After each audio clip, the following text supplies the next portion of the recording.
Hey there guys, alright, today we are watching a video that showed up on my recommended feed, and this one is the worst war you never learned about, Mapped. It is I believe it is covering the Bosnian War, which I believe was in the 90s. I think we've watched a couple videos regarding this, now and again, but yeah, American education does not really involve much of the modern day. Really, we kind of just go up to World War II. Sort of at the latest and most general gen ed sort of history classes in America. Maybe talk about the Cold War very briefly. At the most important parts about the Cold War you'll maybe talk about is like the Cuban Missile Crisis, very briefly, and not even like that's really it. It's Vietnam War really is the latest. Um, I don't know if that's changing. I've not really been keeping up with with what current American classrooms are teaching in history, as I am not in classroom anymore. So, but yeah, let's go ahead and dive in. It's 1991, and the Soviet Union is fracturing. Quiet, yeah.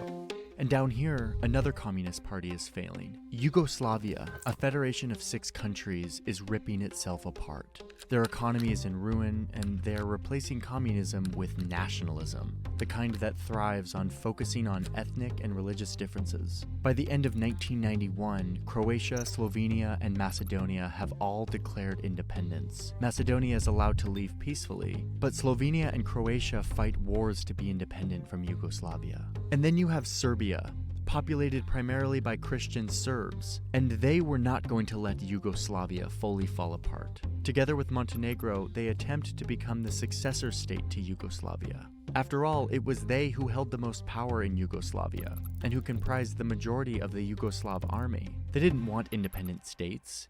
They wanted to hold on to their majority, to their power. Another country in this crumbling federation was the Socialist Republic of Bosnia and Herzegovina. Almost half of this country were Bosnian Muslims, called Bosniaks, and about a third were Christian Serbs, similar to the Christian Serbs living up here but living in Bosnia. The other 17% were Croats. For a long time, these groups had lived side by side in relative peace. They had a common ideology, communism, the idea of Yugoslavia. But as all these new countries were being created, no one wanted to end up in a new nation controlled by the other side. So it's late 1991, and a largely Croat region declares And then this pretty much largely all happened shortly after Tito's death. Like, wasn't Tito really the one that was able to hold this place together? itself an independent state from Bosnia. It wasn't recognized internationally. While some Croat leaders want to secede from the country entirely, they first agree to cooperate with the government of Bosnia and Herzegovina, acting like a state within a state. The next year, Bosnia holds an independence vote. 63% of the population turns out, and the results are that 99% of the voters say yes, they want to be independent from Yugoslavia. Damn. These numbers imply that it was mostly Bosniaks that voted, with the Bosnian Serbs boycotting the vote, as most were against becoming a minority.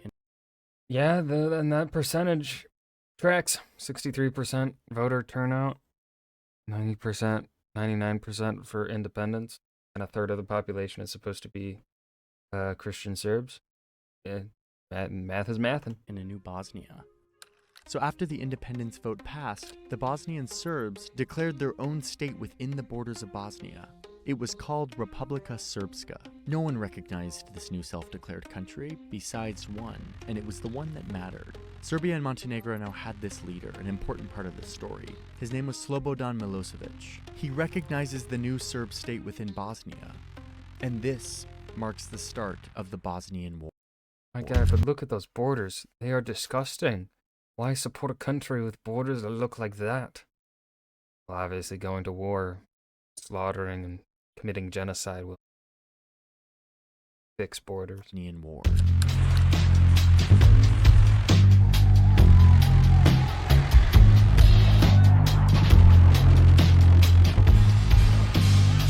Hey, before we dive into this, I just need to tell you that we don't have a sponsor for today because it's sort of hard to find sponsors for videos like this. Luckily, the subscribers over at Nebula help make these videos possible. We publish our videos there every week, a week early. It's freaking beautiful. Or us making going, we have like this.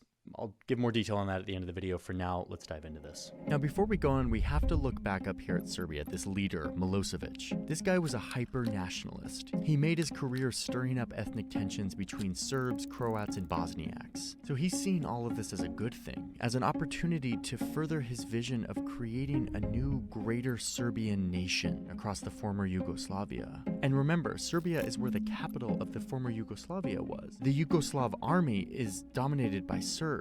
So Milosevic is able to direct this professional army to launch an offensive to help the Serbians in Bosnia secure their new claimed territory.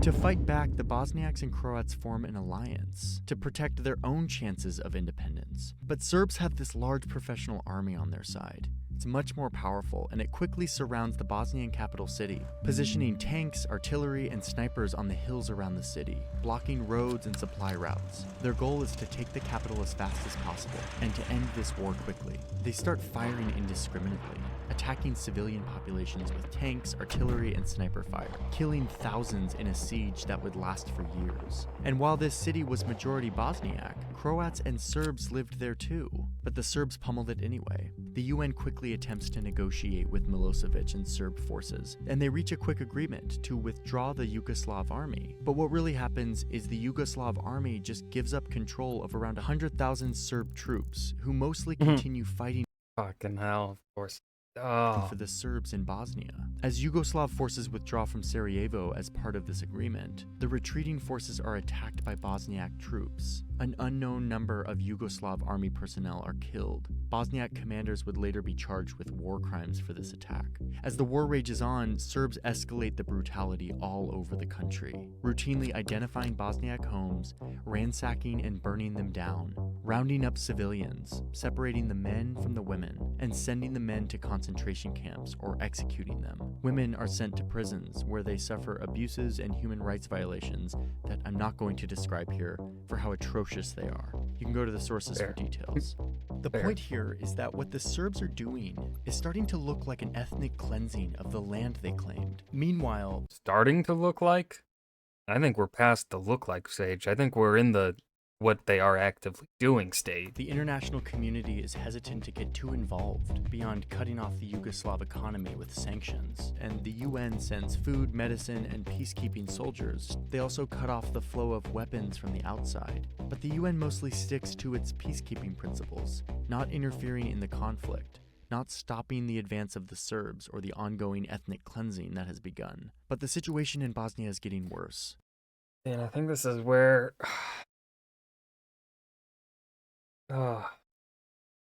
this is one of the problems with the UN, right? The UN doesn't have teeth, and it is essentially purposefully designed not to have teeth, right? It would be probably a bad idea for the UN to actually have teeth, because then it could be weaponized by certain countries, right? There's that risk.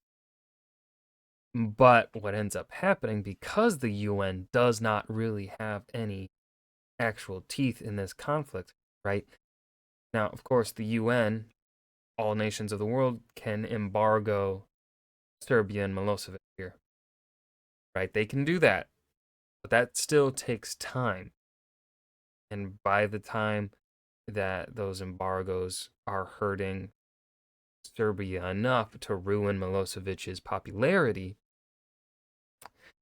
the Bosniaks and Croats here will have died to an immense degree, will have been slaughtered incalculably, right? By the time really those embargoes really would get truly effective.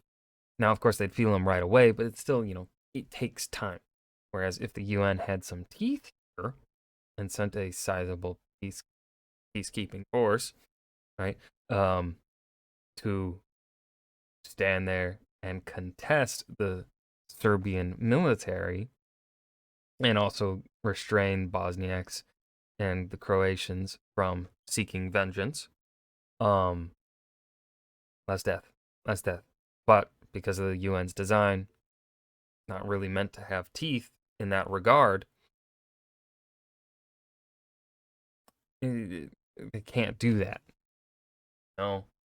And that then raises the question of, should the UN have a more sizable peacekeeping military force so as to be able to respond to situations like this quickly, rapidly, get enough troops there on the ground to where then the nations involved are forced to listen.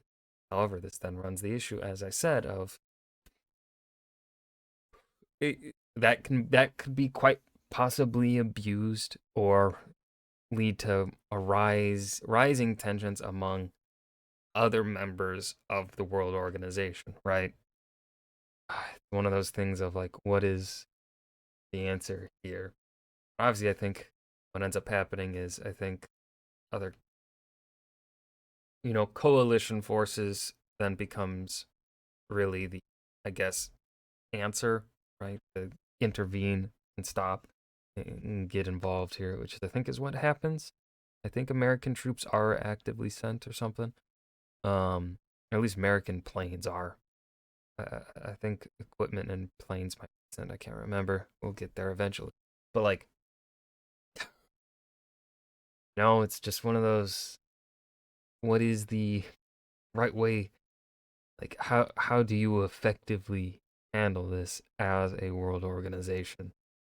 With ugh, The alliance between Bosniaks and Croats is falling apart. They start fighting each other. So now Bosniak forces are fighting the Serbs on one side and their former oh no, allies, the Croats, on the other. that's A not war good. within a war. As this new complicated stage of the conflict starts, Croat forces surround and begin an attack in the city of Mostar, a city that the two had once defended together back in 1992 against the Serbs. Croat forces capture large portions of the city. They blow up Bosniak mosques and murder Bosniak civilians in their wake. Things are getting bad, and in response to these worsening conditions in I think things have been bad. Bosnia, I don't think the they're UN getting bad. I gets think they NATO are. forces to come to Bosnia to enforce a no-fly zone, basically committing them to shoot down any planes flying over the country. But this does nothing to stop the ethnic cleansing that continues to escalate on the ground. So the next year, the UN establishes safe zones across the country to protect civilians fleeing the war, particularly Bosniaks, who are fleeing ethnic cleansing by the Serb armies. But the UN is only as powerful as its member nations are willing to let them be. Yup. And it turns out member nations are not willing to commit enough troops to actually fortify these safe zones. Serb forces regularly show up and attack the civilians in these safe zones.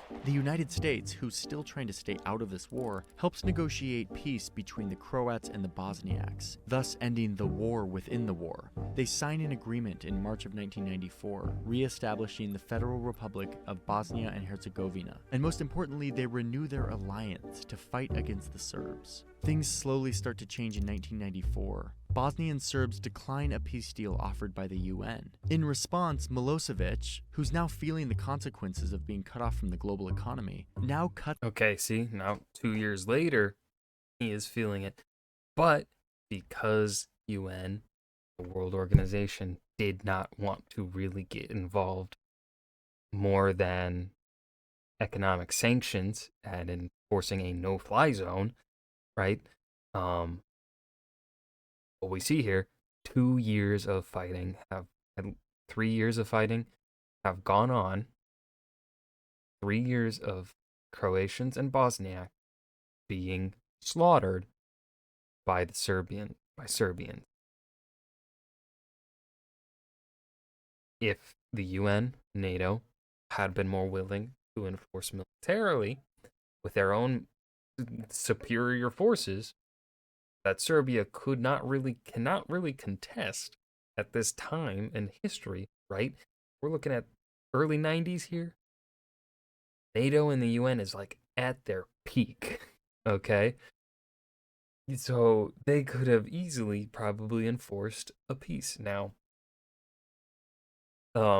how well that would have held once those forces withdrew, who is to say? But they could have at least fucking stopped the ethnic cleansing a whole lot earlier on.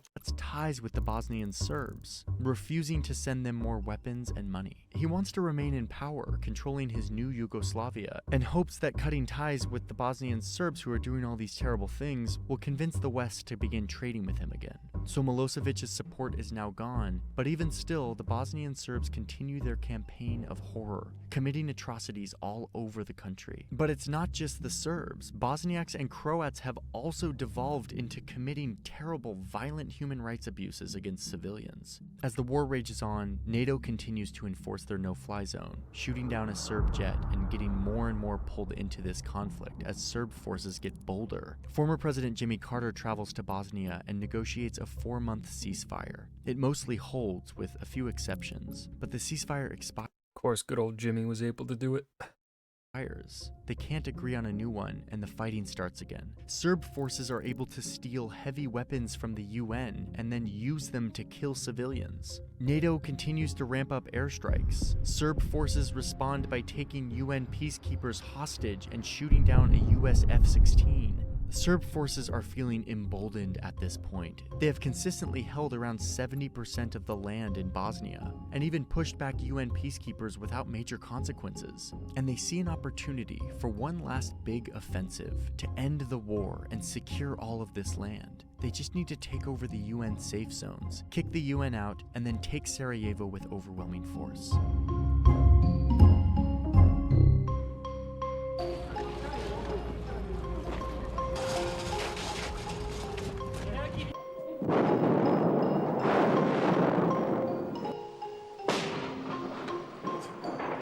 So they target the town of Srebrenica, a UN safe zone where nearly 10,000 Bosniaks are seeking refuge. The UN had taken away their weapons. They were totally unarmed, but protected by UN forces. On July 11th, 1995, But how many UN forces? What? Few hundred? 2,000 Serb soldiers march into the town. They meet no resistance from the UN soldiers.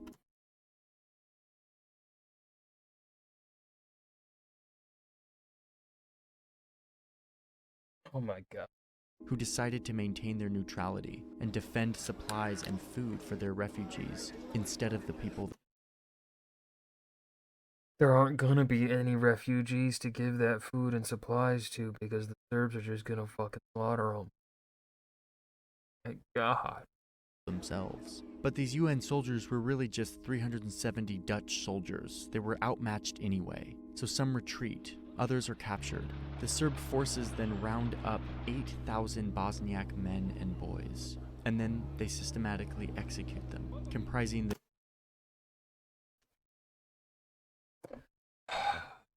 deadliest genocide on European soil since World War II. Nemojte se ništa, samo polako, polako. Neka prvo idu žene I djeca. Nemojte se ništa, niko vam neće ništa uraditi. The surviving refugees, abandoned by the international community, flee the violence in Srebrenica. They flood to other areas, telling the stories of this mass murder. The UN would later report that all sides violated the Geneva Conventions, but described the Serb offensive as, quote, systematic ethnic cleansing. And at this point, the United States can no longer stand by and watch this happen. So in late 1995, the Clinton administration pursues a new strategy. They plan for the UN to eventually pull out of Bosnia. The US and NATO would keep them safe. The plan also ensured that the US would be allowed to send weapons to the Bosnian government. The US then proposed a peace plan, one that divided Bosnia into two entities, one for Serbs and one for Bosniaks. These regions would have some autonomy, and Bosniaks would control 51% of the country. Both sides considered the US's plan, but the fighting continued. But now with the international community squarely on their side, the Croats conduct a successful offensive in 1995 that takes back significant land from the Serbs, and the Bosniaks gain momentum in the war. The balance of power is shifting, which forces the Serbs back to the negotiating table to cut their losses. After many rounds of negotiation, and with the Serb forces seeing the tide of the war turn against them, the Dayton Accords are signed in December 1995 by the presidents of Croatia, Bosnia, and Serbia. On behalf of all of us who would come to see this peace take hold, You have seen what war has wrought. You know what peace can bring. It was this agreement that eventually gave us these modern borders that divide the country into two. You have the Federation of Bosnia and Herzegovina, which is composed mostly of Bosniaks and Bosnian Croats, and over here the Republika Srpska, composed mostly of Bosnian Serbs, which is somewhat independent with its own political system and its own judiciary, but it's still a part of Bosnia and Herzegovina. So the war is over. Around 100,000 people died during this violence, and many more millions were forced to flee from their homes, the majority of which were Bosnian Muslims. A United Nations Criminal Tribunal eventually tried 161 people for various war crimes committed during this war. Slobodan Milosevic went to jail for the rest of his life because of his crimes against humanity, his war crimes, and genocide. He died before the end of his trial. The war reshaped this country, solidifying the ethnic divides that had been at the root of the conflict. Today, Bosniaks, Serbs, and Croats live in relative peace, though the country faces new threats to that peace. Threats that are facing lots of parts of the world. Rising nationalism, a reverence for former Serb war criminals, and more calls for Serb independence. The memory of the atrocities committed during this conflict still haunts this place, both in the physical scars on the land, but most powerfully in the bodies and minds of its people.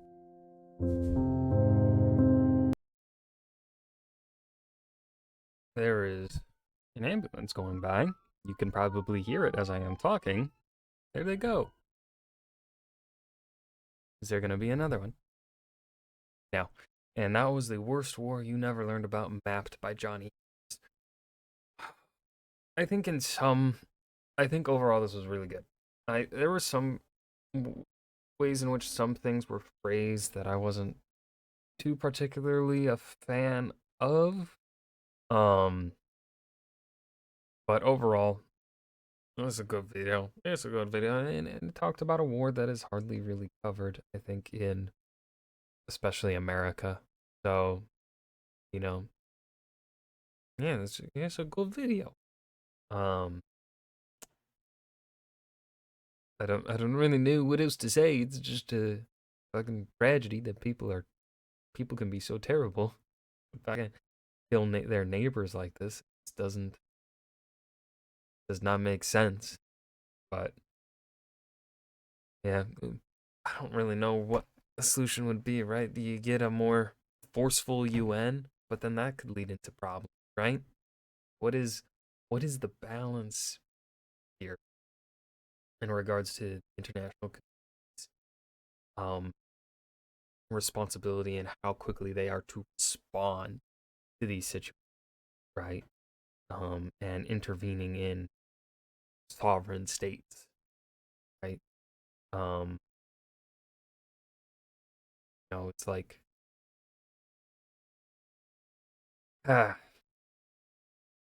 obviously, someone should get involved in when there is fighting between people, but to what degree? Such a hard question to answer. Obviously, when ethnic cleansing comes in, my personal opinion is immediately bring in an outside military force like NATO to stop it. But yeah, it's just like there should be a means of avoiding getting to that point. I don't think we've effectively found a way to avoid getting to that point conflict, right? The UN is incapable of really preventing it themselves from getting to that point. Like, obviously, we see that happen in Rwanda as well, right? Same time frame, same. I think also in the 90s, as we see the Bosnian War here. They just don't have the means of really if people really want to fight, like Serbia really wanted to commit some war crimes here. They do not have the means to really stop a determined government entity like the Republika Srpska here from committing these atrocities. They don't have the means to do it. What is the solution? Let me know your thoughts down in the comment section below, and I will see you guys in the next video. Peace.